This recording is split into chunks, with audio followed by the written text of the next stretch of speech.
One of the other shows I wanted to just sort of jump into Black Sails and getting to play. I mean, the show's finished up now, but I guess for you, what was the most enjoyable thing about getting to play a pirate? Then they let me talk like this for like 3 years. They let me talk like this. Did that wreck your voice? No, it's actually very, very comfortable. Okay. It's weird. I actually have I have a very odd vocal tract anyway.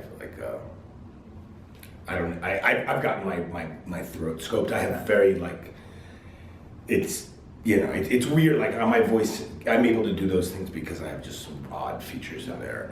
They're actually just giant false vocal cords, and I actually don't really have vocal cords, but that's one other story. But I think just getting to play that dude was so great. And I think maybe also just the passion level of everyone for it, which is always great. When you do TV, some TV can seem turned out very fast, and crews and people can be less than passionate about it.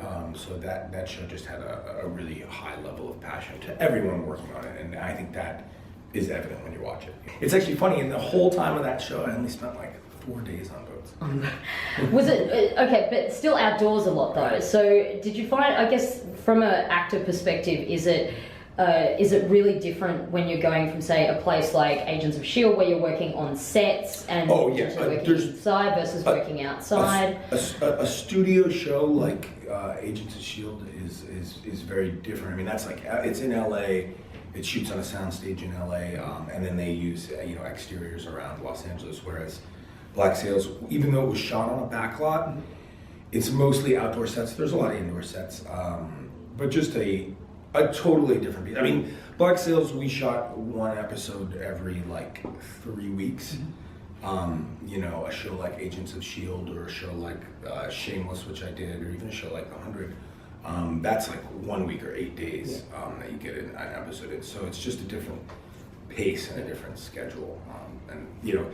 But does that change? That really changes mostly for the crew. I mean, for an actor, your job remains pretty much the same. Yeah, sure. You prep your scenes and you show up and you shoot them, and you're either asked to do it 1,000 times or you're asked to do it 1 time. Mm-hmm. And that's the truth. You have no idea when you're getting there. You're cool. You're this. I think maybe I'm going to say this. There's 500 extras today. I think I'm going to say this speech quite a few times today. What are you most looking forward to about this weekend and coming along to Melbourne Oz Comic Con? Well, I think the thing that's best about Comic Cons is really getting a chance to actually sit down and meet the people who are passionate about whatever it is you've been doing. So. Like I said, I haven't been to Australia since 2002, and when I was here, I was just with a backpack. I was basically on walkabout, hey, this is Australia, I want to see a kangaroo. So it's a very different time for me to be here, and I think what I'm excited about is just to hear what everyone's perspective is down here and what people think about what I've been doing here, and whether even you come to Australia, you don't even know whether anyone's even going to show up. You're wait, you're